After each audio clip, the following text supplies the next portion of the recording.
ഉന്നത വിദ്യാഭ്യാസ മേഖലയിൽ സംസ്ഥാന സർക്കാർ എടുത്ത ഒരു തീരുമാനം കൂടി ശരിയാണെന്ന് തെളിഞ്ഞിരിക്കുകയാണ് ഇന്നത്തെ ഹൈക്കോടതി വിധിയിലൂടെ. ഒപ്പം ഗവർണർമാരെ വെച്ച് സംസ്ഥാനങ്ങൾക്കെതിരെ നിഴൽ യുദ്ധം നടത്തുന്ന മോദി സർക്കാരിനുള്ള താക്കീതും. കേരള സാങ്കേതിക സർവകലാശാല, ഡിജിറ്റൽ സർവകലാശാലകളിലെ താത്കാലിക VC നിയമനത്തിൽ മുൻ ഗവർണർ ആരിഫ് മുഹമ്മദ് ഖാന്റെ തീരുമാനം തെറ്റാണെന്നാണ് കോടതി ഇന്ന് വിധി എഴുതിയത്. സർക്കാർ നൽകുന്ന പാനലിൽ നിന്ന് മാത്രമേ നിയമനം നടത്താകൂ എന്നും ഹൈക്കോടതി വ്യക്തമാക്കി.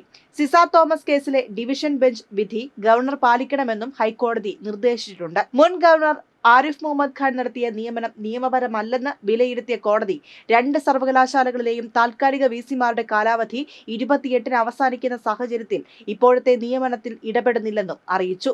ഇതോടെ ഗവർണറായിരുന്ന സമയത്ത് ആരിഫ് മുഹമ്മദ് ഖാൻ നടത്തിയ നിയമനങ്ങൾ നിയമവിരുദ്ധമായിരുന്നു എന്ന് തെളിയുകയാണ്.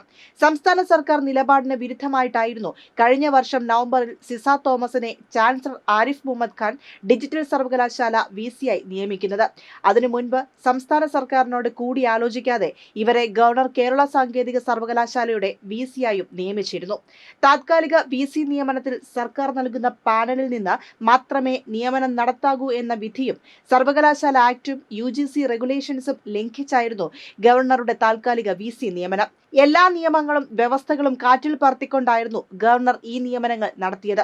സർക്കാരിന് മുകളിൽ ഒരു സൂപ്പർ പവർ ചമയാനും സംഘപരിവാർ അനുകൂലികളെ സർവകലാശാലകളുടെ നിർണായക സ്ഥാനങ്ങളിൽ പ്രതിഷ്ഠിച്ച് യൂണിവേഴ്സിറ്റികളെ കാവ്യവത്കരിക്കാനുമായിരുന്നു ആരിഫ് മുഹമ്മദ് ഖാൻ ഇതുവഴി ലക്ഷ്യമിട്ടത്. ഗവർണർക്ക് ഇതുൾപ്പെടെയുള്ള വിഷയങ്ങളിൽ അന്ന് കനത്ത വിദ്യാർത്ഥി പ്രക്ഷോഭത്തെ അഭിമുഖീകരിക്കേണ്ടി വന്നിരുന്നു. കേരളത്തിൽ അങ്ങോളം ഇങ്ങോളമുള്ള ക്യാമ്പസുകളിൽ SFI ആ പ്രക്ഷോഭങ്ങൾക്ക് നേതൃത്വം നൽകി. അന്ന് SFI നടത്തിയ സമരങ്ങളെ എതിർക്കാനും ഒറ്റപ്പെടുത്താനും സംഘപരിവാറിനൊപ്പം കൈകോർത്തു നിൽക്കുകയായിരുന്നു ഇവിടുത്തെ UDFകാർ. UDF മാത്രമല്ല, ഗവർണറെ വാഴ്ത്താൻ ഒരു വിഭാഗം മാധ്യമങ്ങളും ഉണ്ടായിരുന്നു. സമരത്തെ നേരിടാൻ ഗവർണർ തെരുവിലിറങ്ങി കാണിച്ച വേഷം കെട്ടലുകളും കോമാളിത്തരങ്ങളുമെല്ലാം ഇവിടുത്തെ മാധ്യമങ്ങൾ ധീരതയോടെ പരിവേഷം നൽകിയാണ് ആഘോഷിച്ചത്.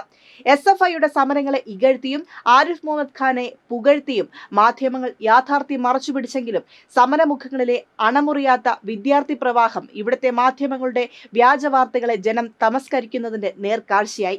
ഏറ്റവും ഒടുവിൽ ഹൈക്കോടതിയുടെ സിംഗിൾ ബെഞ്ചിന്റെ വിധി സർക്കാരിന്റെയും വിദ്യാർത്ഥികളുടെയും നിലപാടിന് അടിവരയിടുമ്പോൾ അത് ഇടത് സർക്കാരിന്റെ മാത്രമല്ല, ജനാധിപത്യത്തിന്റെ കൂടി വിജയമാണ്. കേരളത്തിലെ ക്യാമ്പസുകളിലെ ജനാധിപത്യം അസ്തമിക്കാൻ അനുവദിക്കില്ലെന്നും കാവ്യവത്കരണം ചെറുക്കുമെന്നുമുള്ള LDF സർക്കാരിന്റെ വിട്ടുവീഴ്ചയില്ലാത്ത നിലപാടിനുള്ള അംഗീകാരം കൂടിയാവുകയാണ് ഈ കോടതി വിധി.